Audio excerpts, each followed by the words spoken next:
कैसे हो दोस्तों। उम्मीद करता हूँ आप लोग बहुत अच्छे होंगे। मैं शिवम शुक्ला आपके अपने YouTube channel vision coaching classes में स्वागत करता हूँ।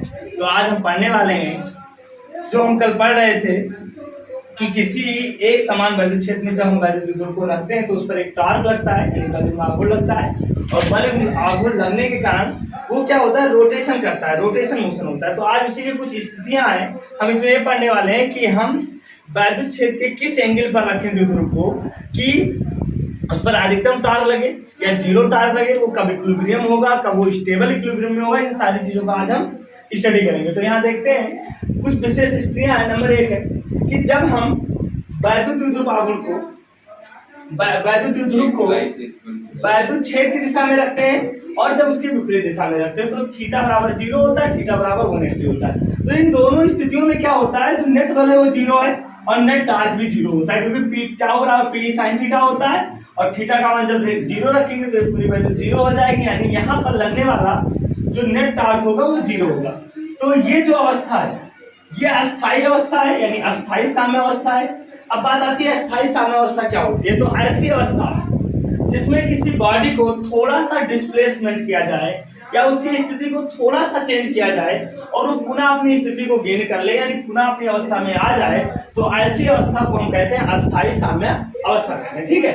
अब क्या होता है, दूसरा साम्य अवस्था यह है कि जब थीटा बराबर 180 हो, यानी यहाँ पर दे लो वेक्टर पी और वेक्टर ई क्या है, एक दूसरे की विपरीत दिशा में, तो विपरीत दिशा में तो थीटा का मान 180 होगा, तो यहाँ पर यह 180 होगा वो 0 होगा। अब यहाँ पर ध्यान दो टाउ बराबर क्या आ गया, पी साइन 180, यानी साइन 180 यानी 0 रखेंगे तो ये वैल्यू पूरा 0 हो जाएगी। यहाँ पर भी साम्य अवस्था है क्योंकि नेट बल भी 0 है, नेट टॉर्क भी 0, लेकिन ये अस्थायी साम्य अवस्था नहीं है, क्योंकि इसको थोड़ा सा अगर डिस्प्लेस करेंगे तो ये पुनः अपनी उस दूसरी अवस्था में नहीं जा पाएगी, ये डिस्टर्ब हो जाएगी, यानी ये अपनी अवस्था को भूल जाएगी और ऐसी अवस्था को अस्थायी साम्य अवस्था कहते हैं। ठीक है। देखो बेटा, हम इसमें पढ़ने वाले हैं कि जब वैद्युत ध्रुव को हमने वैद्युत क्षेत्र के लंबवत कर दिया, जब हम लंबवत करेंगे तो ज्यादा विरोध होगा। अब यहाँ पर वैद्युत सारी वैद्युत बल रेखाएं से घुमा के लाने की कोशिश करेंगे इधर, यानी इस पर क्या होगा, ज्यादा टॉर्क लगेगा। कैसे लगेगा, यहाँ पर देखो टाउ इक्वल टू क्या आ जाएगा, टाउ इक्वल टू होता है यहाँ पर एफ नेट अभी भी 0, पूरे एक समान वैद्युत क्षेत्र में एफ नेट क्या होगा बेटा, 0 होगा। क्यों एफ नेट 0 होगा बता दो, क्योंकि ये फोर्स इधर लग रहा है ऊपर की ओर और यहाँ पर एक फोर्स लग रहा है नीचे की ओर, नेट बल तो अभी भी 0।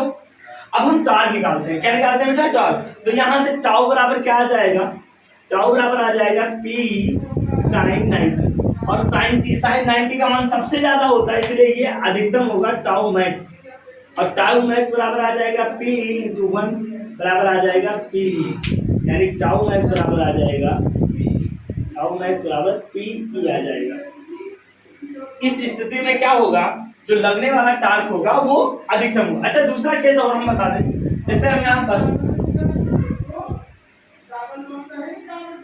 अच्छा थीटा किसके बीच का कोण है, थीटा वेक्टर पी और ई के बीच का कोण। तो ई इधर जा रहा है, पी इधर जा रहा, तो 90 हुआ कि नहीं हुआ। तो थीटा वेक्टर, अब यहाँ पर मैं एक टॉर्क बना रहा हूँ, यहाँ पर ध्यान दो, मैं इसको मान लूं कि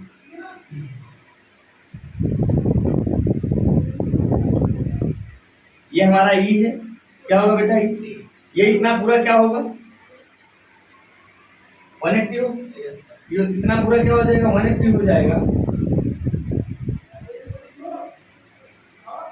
और 180 में अगर हम 30 वो 90 जोड़ेंगे तो कितना आ जाएगा, 180 में 90 जोड़ने पर कितना आता है, क्या आ जाएगा बेटा 270, यानी ये हमारा ई है, ई की दिशा है, और इधर से हम अगर एंगल को बनाएं तो एंगल हमारा क्या हो जाएगा, रोटेशन, यानी वैद्युत ध्रुव इधर हो जाए ऐसे, ये देखो ये हो जाए प्लस क्यू और ये हो जाए माइनस।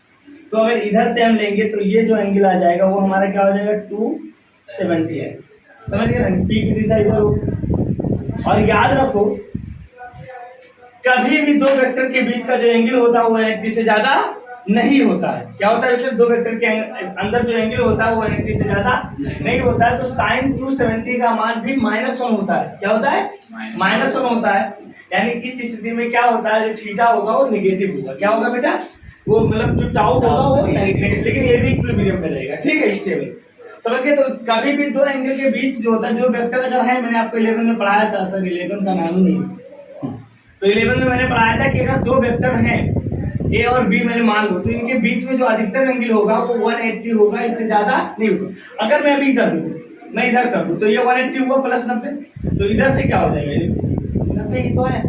चाहे मैं 270 लूँ, चाहे मैं 90 लूँ, बात एक ही चीज है। जब मैं 270 ले लूंगा तो आप इधर से मापोगे, तो दो वेक्टर के बीच का जो कोण होता है वो 180 से ज्यादा कभी नहीं होता। ये बात आपको याद रखना है। दो वेक्टर के बीच का जो एंगल होता है वो 180 से ज्यादा नहीं होता। तो ये स्टेबल, ये अधिकतम, इस स्थिति में क्या होगा, सबसे ज्यादा टार लगेगा। और ये अनस्टेबल है, ये क्या है, ये हमेशा इधर आने का प्रयास करेगा। समझ गए ना। तो इसको आप नोट कर लो, इतना नोट कर लो। आप जा रहे हैं कि एक समान वैद्युत क्षेत्र में आवेश गति करता है, तो किस तरह गति करता है, उसका मतलब कितना विक्षेपण होता है, कितना चुंबकीय वैद्युत क्षेत्र से कितना वो विक्षेपित होता है। तो यहाँ ध्यान दो आप, यहाँ पर आवेश क्यू है, इस बिंदुओं पर स्थित है। यानी अगर मैं बात करूं कि एक आवेश क्यू बिंदुओं पर है, जिसको मैंने स्टार्टिंग वेलोसिटी दे दी। अब क्या होगा, देखो ये आवेश गति तो करेगा ऐसे जाके, इसको कहते हैं कि विक्षेपित हो गया। और ये जानते हो, ये हम मान लेते हैं ये एक्स एक्सिस है इधर वाला, इसको वाई एक्सिस मान लो, और इसको मान लो आप एक्स एक्सिस। अब ध्यान दो, हमने इस आवेश को हमने कहा कि तुम मोशन करो d0 स्पीड से। ये आवेश पहले गति किया, पहले ऐसे जा रहा था, फिर ये आवेश क्या हो गया, थोड़ा सा, और ये डिस्टेंस हमने मान लिया कि यहाँ से जो डिस्टेंस है ये मैंने y मान लिया। क्या मान लिया बेटा, अब ध्यान दीजिए, ये एंगल थीटा मान लेंगे, थीटा इसका डेफिनेशन, ठीक है। t बराबर 0 पर इसकी वेलोसिटी क्या थी, आवेश की v0 क्या थी, v0। धीरे धीरे क्या हो रही है, ये पार्टिकल y एक्सिस में जा रहा है, यानी u एक्सिस का वेलोसिटी क्या हो जाएगा, 0। यानी इसके दो कंपोनेंट होंगे ना, एक x एक्सिस में है, y एक्सिस में। यानी यहाँ पर एक होगा uy vy, और इधर क्या होगा बेटा, ux। ये तो है। अब यहाँ पर देखो, हम यहाँ पर ध्यान दें तो सबसे पहले हम करेंगे कि इक्वेशन लगाओ, इक्वेशन ऑफ मोशन। गिवन क्या दिया है, गिवन दिया x एक्सिस में क्या है बेटा, एक तरफ x एक्सिस लिख दो, x एक्सिस के अलावा, और इधर मैं लिख देता हूँ y एक्सिस। क्या लिख देता हूँ बेटा, y एक्सिस।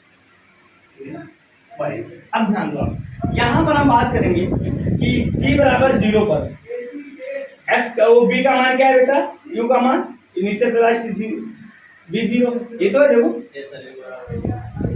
x t बराबर जब 0 था तो इसको कौन सा स्पीड दे दिया, मैंने v0 दिया कि तुम जाओ, अभी जाके ऐसे डिस्प्लेस हो गया। और यहाँ पर देखो एट टाइम t जो फाइनल वेलोसिटी है vy क्या है बेटा, bx क्या हो गया, 0 हो गया, क्योंकि ये किधर जा रहा है। तो अब हम पता करेंगे कितना डिस्टेंस कवर किया, तो x बराबर क्या हो जाएगा, x बराबर जो हमारा डिस्टेंस आएगा, ये x यही तो है। तो x बराबर क्या, दूरी बराबर क्या होता है, 4 बटा समय। दूरी बराबर क्या होता है, 4 गुणे समय की 4 बटा समय होता है। 4 बराबर दूरी बटा समय होता है। तो दूरी बराबर क्या हो जाएगा, 4 गुणे समय। तो x बराबर क्या आ जाएगा, v0 इंटू क्या आ जाएगा बेटा, v0 इंटू x बराबर आ गया। समझ गया, ये फार्मूला हमारा x बराबर आ गया v0, क्योंकि यहाँ पर ऐसा है कि ax बराबर क्या है, 0 है, इसी वजह से त्वरण क्या है, x एक्सिस में 0 है। क्यों, देखो पहले मैंने इससे कहा कि तुम ऐसे जाओ, मैंने ऐसे फेंका इसको, चार्ज को मैंने स्पीड दिया, जाओ, चार्ज ऐसे जा रहा था, फिर ऐसे हो गया, यानी x एक्सिस पर इसकी सारी चीजें 0 हो गई, तभी तो ऊपर गया। अगर तुम सीधा ऊपर गति कर रहे हो, सीधा तुम ऊपर चले गए, तो क्या होगा, x एक्सिस में आपकी सारी चीजें 0 होगी। तो यहाँ पर x बराबर क्या है, v0 इंटू किया, तो यहाँ से v0 बराबर क्या आ जाएगा बेटा, v0 बराबर यहाँ से v0 बराबर x अपॉन t लिख सकते हैं ना। अब हम बात करेंगे कुछ देर के लिए y एक्सिस के लिए, क्या करेंगे, स्टार्टिंग में क्या हो रहा है, जब t बराबर 0 है तो uy बराबर क्या है, 0। स्टार्टिंग में y में कोई स्पीड नहीं दिया गया है। अरे ये x एक्सिस थोड़ा देखो, थोड़ा टफ है, वो बोर्ड में थोड़ा एक्स्ट्रा लेकिन ये एनसीईआरटी में है आपके, इस पर क्वेश्चन भी आया, दिखाऊंगा कौन सा क्वेश्चन, इसलिए उसको बता रहा हूँ। तो t बराबर 0 है, u i बराबर 0 at time t, at time t क्या हो जाएगा बेटा, b y बराबर क्या हो जाएगा, b हो गया, समझ गए। और वो डिस्टेंस क्या हो जाएगा बेटा, यू वाई की बी वाई, बी वाई है, टी टाइम बाद डिस्टेंस को भी दो, यू को कहते हैं स्टार्टिंग इनिशियल यानी प्रारंभिक चाल, और टी टाइम की चाल को क्या कहते हैं, बी कहते हैं। तो यहाँ से डिस्टेंस कितना हो जाएगा, डिस्टेंस हो जाएगा वाई एक्सिस में ना। अब चलो हम लोग एक्सीलरेशन इसका क्या होगा, अब एक्सीलरेशन निकालना है, क्या लगाना है, तो देखो ये चार्ज यहाँ पर है, ध्यान देना, और ये मैग्नेटिक इलेक्ट्रिक फील्ड है, तो यहाँ पर दो बल क्या लगेंगे बेटा, दो बल कौन कौन से लगेंगे, एक F Q1 Q2 upon R, हाँ एफ बराबर क्यू ही लगेगा, और एक बराबर एम में लगेगा। अगर इसका एक्सीलरेशन यद हो तो यद क्यू ही बराबर एम में, इनमें मान लो त्वरण जो यद ए वाई बराबर ए हो जाए, तो हम कह सकते हैं, तो एफ बराबर होता है क्यू ई, और यहाँ पर क्या लिख रहे हैं एम में बराबर क्यू ई, तो यहाँ से ये बराबर क्या आ जाएगा, क्यू ई अपान, तो एक्सीलरेशन ए वाई कितना आ गया बेटा, क्यू ई अपान क्या आ गया, ये क्या है, वाई एच में त्वरण है, क्या है, वाई एच में इस गतिमान आवेश के त्वरण का सूत्र क्या है, ये है। अब यहाँ ध्यान दो, चलो अगर मैं इस आवेश को इलेक्ट्रॉन मान लूं, क्या मान लूं, मैंने मान लिया, माना, यहाँ पर लिख देता हूं, माना एक इलेक्ट्रॉन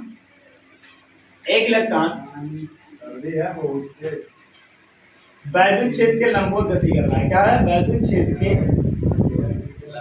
के लंबवत प्रवेश करता है, कहाँ पर बेटा, लंबवत प्रवेश करता है, ये बात है, इलेक्ट्रॉन की बात हो रही। तो इलेक्ट्रॉन के लिए क्यू का मान क्या होता है, ई होता है, तो यहाँ पर त्वरण क्या आ जाएगा बेटा, ए वाई बराबर ई अपान एम, यही इक्वेशन आया था अभी बोर्ड में, इस वाला स्टैटिक से आया था, सारे बच्चे गलत करके चले आए, तो यहाँ ध्यान देना, ये ए वाई बराबर ई। अब हम इसका वाई का मान निकाल, तो गति का क्या होता है, इक्वेशन ऑफ मोशन, यस बराबर क्या होता है, UT plus half eighty square, ये तो हो जाएगा, चलो वैल्यू रखो, तो यहाँ पर यस वाई बराबर क्या हो जाएगा, वाई बराबर क्या हो जाएगा, u y t plus half a y into t square, तो ये तो पूरा जीरो, क्योंकि यू वाई जीरो है, तो ये तो जीरो हो गया, तो वाई बराबर क्या निकलेगा, हाफ ए का मान रखो, ई एम अपान ई अपान एम इंटू टी स्क्वायर। अच्छा टी का मान क्या निकला है, टी का मान तो क्या निकला है यहाँ से, टी का अगर ना है तो एक्स अपान बी जीरो मानेंगे, क्या मानेंगे, एक्स अपान, उसको अगर रख देंगे तो ये वैल्यू, तो यहाँ से हमारा इक्वेशन आया y बराबर हाफ, ये आ गया। अब ध्यान दो, y किस पर डिपेंड करता है, टाइम तो फिक्स है, टाइम तो, लेकिन y डिपेंड कर रहा है इलेक्ट्रिक फील्ड पर और चार्ज पर और द्रव्यमान पर। इसका मतलब यहाँ पर एक बहुत अच्छा कॉन्सेप्ट निकला, विचलन सबसे ज्यादा कब होगा, तो जो आवेश का द्रव्यमान यानी ई बटा एम का मान ज्यादा, यानी ई बटा एम का मान ज्यादा तो थीटा ज्यादा, क्या हो जाएगा बेटा, थीटा, और थीटा अगर ज्यादा होगा तो विचलन क्या होगा, विचलन ज्यादा होगा। यानी आपसे अगर मैं बात करूं इस तरह के क्वेश्चन में, तो विचलन ज्यादा कब होगा, जब जो आवेश भारी हो और उसका आवेश का मान ज्यादा हो, तो हम कह देंगे विचलन ज्यादा है। यानी सबसे ज्यादा विचलन कब होगा, अभी सवाल बताया तो आपको क्लियर हो जाएगा। यहाँ आपने क्या सीखा कि सर जब कोई आवेश चुंबकीय क्षेत्र में जाता है तो वो थोड़ा सा वैद्युत क्षेत्र में जाता है, सॉरी, तो ये क्या थोड़ा सा विचलित हो जाता है, उसका विचलन कोण किस पर डिपेंड करता है, ई बटा एम के अनुपात। ई क्या है, आवेश, एम क्या है, द्रव्यमान, यानी वो जो आवेश है उसका आवेश का मान तथा उसके द्रव्यमान का रेशियो जितना ज्यादा होगा, विचलन कोण उतना ही ज्यादा होगा, यानी विचलन ज्यादा होगा। ठीक है, इतना नोट करो आप लोग। देखो यहाँ पर ध्यान दो, किसी एक समान स्थिर वैद्युत क्षेत्र में तीन आवेशों के पथ को दिखाया गया है, और इन तीन आवेशों के आपको चिन्ह को, साइन को बताना है, और उसके साथ ये बताना है कि किसका ई बटा एम ज्यादा होगा। अब मेरी बात सुनो, ये जो आवेश है, ये आवेश प्लस इसकी तरफ जा रहा है, प्लस की तरफ जा रहा है, तो इसका मतलब ये दोनों निगेटिव होंगे, पहला तो ये आंसर हो गया, और ये पॉजिटिव होगा क्योंकि ये निगेटिव की ओर जा रहा है। तो इसका अगर हम आंसर लगाएंगे इस क्वेश्चन का, तो पहला आंसर क्या हो जाएगा कि 1 and 2 नेगेटिव आवेश 1 and 2 ऋणात्मक होंगे। क्या होंगे बेटा? ऋणात्मक होंगे। ठीक है, तथा तथा क्या होगा बेटा? 3 धनात्मक होगा। उसका द्रव्यमान भी कम होगा। अब सुनो मेरी बात, ये तो हो गया इसका। अब हम बताएंगे किसका Q बटा M ज्यादा है। तो यहाँ पर देखो, मैं एक बना रहा हूँ। सबसे ज्यादा थीटा किसका है? थर्ड वाला। इसका देखो, तीसरे का ही है। थीटा किसका ज्यादा है? थर्ड का है ना। हाँ। यानी y किसका ज्यादा है? तो आपको पता है y पर पोषण क्या होता है? Q बटा, यानी Q बटा M ज्यादा तो y ज्यादा। इसलिए दो हम कहेंगे आवेश थर्ड का विचलन ज्यादा होगा। विचलन कोण क्या है बेटा? कोण अधिक है इसलिए E बटा Q बटा M का अनुपात अधिकतम होगा। समझ गए ना? का अनुपात क्या होगा बेटा? अधिकतम। अब समझ गए ना? ये बात आपको समझ में आ गई। इसको नोट करो क्वेश्चन को। हम एक चुंबकीय एक समान वैद्युत क्षेत्र ले रहे हैं। ये एक समान वैद्युत क्षेत्र है, इसकी दिशा क्या है? इधर से प्लस से माइनस की ओर है। अब मैंने एक आवेश को रख दिया। ये आवेश हमारा कोई है Q। ये Q इधर गति कर रहा है नीचे की तरफ। समझ गए ना? तो इसका वेग क्या होगा? इसका जब ये मोशन करेगा तो इसमें एक्सीलरेशन उत्पन्न होगा। क्या होगा? त्वरण उत्पन्न होगा। अब जब ये इधर गति करेगा, ये ऋणात्मक, तो इस पर क्या होगा? एक बल लगेगा। क्या लगेगा बेटा? बल लगेगा। प्लस Q और माइनस। हाँ, सुनो, बल कैसा लगता है? बल हमेशा धन आवेश दो। वैद्युत क्षेत्र क्या होता है? धन आवेश से ऋण आवेश की होती है, और बल क्या होता है? हमेशा धन आवेश की ओर लगता है। समझ गए ना? तो यहाँ पर एक फोर्स लगेगा इस आवेश पर, वो फोर्स होगा ऊपर की ओर। या अब बताओ, इसका वैद्युत क्षेत्र ही है। तो अगर हम बात करें चित्र से यह बराबर क्या हो जाएगा बेटा? Q इंटू ई। एक तो ये हो जाएगा, ये हमारा वैद्युत बल है F। यदि देखो, यदि आवेश में ये त्वरण उत्पन्न हुआ है। क्या हुआ है बेटा? ये त्वरण उत्पन्न हुआ है और आवेश का द्रव्यमान हमने मान लिया क्या है? यम है। आवेश का द्रव्यमान क्या मान लिया हमने? आवेश का द्रव्यमान यम है। ठीक है, आवेश का द्रव्यमान क्या है? यम है। तो यह बराबर क्या हो जाता है? यम में। ये भी हो जाएगा। यह बराबर क्या हो जाएगा बेटा? एम में हो जाएगा। अब ध्यान दो, यह बराबर क्यू है, यह बराबर एम में। एम में कह रहा है तुम, इससे कह रहा है तुम नीचे आओ, और जबकि ई वाला जो बल लगा रहा है वो कह रहा है तुम ऊपर जाओ। अगर ये बॉडी साम्य अवस्था में है, क्या है बेटा? साम्य अवस्था। तो साम्य अवस्था की स्थिति में क्या होगा बता बेटा? साम्य अवस्था, अस्थायी साम्य अवस्था या अस्थायी? साम्य अवस्था अस्थायी या अस्थायी साम्य अवस्था ही होती है। तो साम्य अवस्था की स्थिति में F नेट बराबर 0। स्थिति में क्या हो जाएगा बेटा? F net 0। F जो F भी बराबर क्या हो जाएगा बेटा? F के होगा कि नहीं? Yes, sir। ये दोनों बराबर बराबर होंगे। Q is equal तो to यहाँ पर M। हम लिख सकते हैं कि Q is equal to M में M। तो यहाँ से ये इक्वल टू क्या आ जाएगा? QE अपान ये एक्सीलरेशन उत्पन्न हो गया ना। तो साम्य अवस्था की स्थिति में ये आता है आपका। ठीक है, यानी ये बराबर क्यू। अब ये नोट कर लो आपको, साम्य अवस्था की स्थिति में यानी गुरुत्व के अधीन साम्य अवस्था है। is equal to 0। मतलब टेबल था। साम्य अवस्था, केमिस्ट्री में साम्य अवस्था कुछ और होता है। हाँ, जब साम्य अवस्था भी वहां पर वही चीज होता है। कुल मिला के जानते हो क्या होता है? जब रिएक्टेंट और प्रोडक्ट के कंसंट्रेशन बराबर हो जाते हैं तो साम्य अवस्था। मतलब क्या होता है? जितना ज्यादा रिएक्टेंट उतना ज्यादा प्रोडक्ट, यानी जितना रिएक्टेंट की स्पीड उतना प्रोडक्ट की स्पीड, दोनों एक दूसरे को कैंसिल कर देते हैं तो साम्य अवस्था आ जाता है। बात वही है, लेकिन वो लोग थोड़ा अंदर की बात करते हैं, लोग बाहर की बात करते हैं, तो फर्क है। अब मैं मान लेता हूँ यहाँ पर नोट, ये नोट किया है कि पास की ऑन है सर, ऑन है। ठीक है। यहाँ पर ध्यान दो, अणु को कोई इलेक्ट्रॉन है, या कोई आवेश है जो विरामावस्था से मुक्त रूप से यश दूरी तय करता है। तो मैं माना क्यू आवेश विरामावस्था से यच दूरी विरामावस्था मुक्त रूप से एच दूरी तय करने में टी समय लेता है। क्या लेता है बेटा? टी समय लेता है। अब हम बात करेंगे कि एक द्रव्य वो है, तो सबसे पहली बात ध्यान लो, यानी इस स्थिति में u का मान 0 होगा। क्या होगा बेटा? u का मान 0 होगा। और लास्ट में फार्मूला आया था h बराबर क्या आया था? हाफ ए टी स्क्वायर आया था। क्या आया था बेटा? हाफ ए।